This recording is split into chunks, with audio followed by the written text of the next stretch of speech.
नमस्कार दोस्तों, मैं आज बताने वाला हूँ कि मायावती जी इंडिया व्लॉग के साथ ही क्यों जाना चाहती हैं। मायावती जी राहुल गांधी के साथ, अखिलेश यादव के साथ, मल्लिकार्जुन खड़गे, नीतीश कुमार के साथ इंडिया व्लॉग में शामिल क्यों होना चाहती हैं, और वो योगी आदित्यनाथ के साथ और मोदी जी के साथ क्यों नहीं जाना चाहेंगे 2024 इलेक्शंस के गठबंधन के लिए। इस बात का मैं खुलासा करूँगा। जो पहला बात है कि और पहला मसला है कि वो क्यों नहीं जा सकती हैं 2024 इलेक्शन में बीजेपी के साथ। तो ये सबसे बड़ा मसला ये है कि बीजेपी ही नहीं चाहती कि वो वहाँ पर आएँ, क्योंकि बीजेपी एक बहुत बड़ा मुकाबला नहीं समझती है मायावती जी को।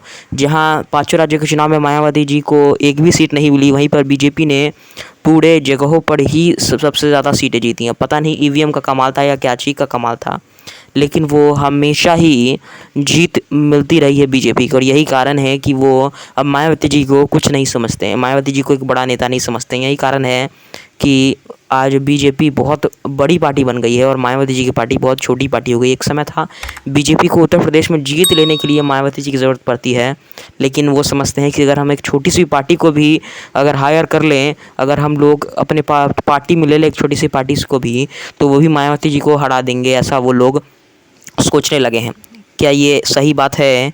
आप लोग ही बताइए मुझे कमेंट में। और दूसरा सबसे बड़ा कारण ये है कि मायावती जी जो हैं वो बहुत ही ज़्यादा कांग्रेस के साथ जुड़ गई हैं। तो ये भी एक कारण हो सकता है कि बार बार इंडिया ब्लॉक में जाने की कोशिश जहाँ कर रही हैं, यही कारण है कि बीजेपी उन्हें नहीं ले रही है और मायावती जी चाहती भी नहीं है बीजेपी में जाने के लिए। तीसरा सबसे बड़ा कारण है कि मायावती जी जो स्वर्णों का जो बहुत अच्छा जो चाहते हैं, उनके पास वो नहीं जाना चाहती हैं, क्योंकि जो स्वर्ण के लिए अच्छा चाहते हैं और दलित के लिए बुरा चाहते हों, मायावती जी उस पार्टी में क्यों जाना चाहेंगी। बीजेपी वो पार्टी है जो सिर्फ स्वर्णों की बात सुनती है, दलितों, पिछड़ों, अति पिछड़ों और ओबीसीज़ की बात नहीं सुनती है। जहाँ मायावती जी हमेशा दलित पिछड़ों की बात सुनती आई हैं, वहाँ पर हमेशा समर्थक उनके लिए खड़े रहे हैं। लेकिन वहीं पर मोदी जी और अगर योगी की सुन ले तो वो लोग एकदम भी खड़े नहीं हुए हैं दलितों के लिए।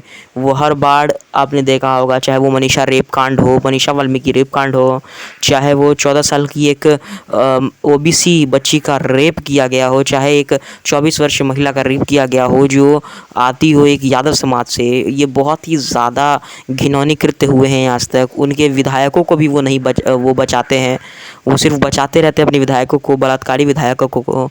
यही कारण है कि मायावती जी उस पार्टी में नहीं जाना चाहती हैं और सिर्फ बीजेपी को कितना भी वो एक अलग पार्टी कह ले, लेकिन मायावती जी के मन में ये ज़रूर रहता है कि बीजेपी एक ऐसी पार्टी है, एक ऐसी घिनौनी पार्टी है जो किसी की भी नहीं सुनती है, वो किसी की नहीं हो सकती है, ऐसा उन्हें लगता है।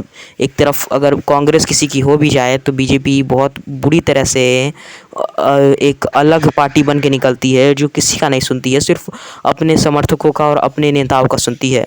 यही कारण है कि वो उस पार्टी में नहीं जाना चाहते हैं। आपकी क्या राय है इस कमेंट में बताइए मुझे, और सब्सक्राइब कीजिए हमारे चैनल को।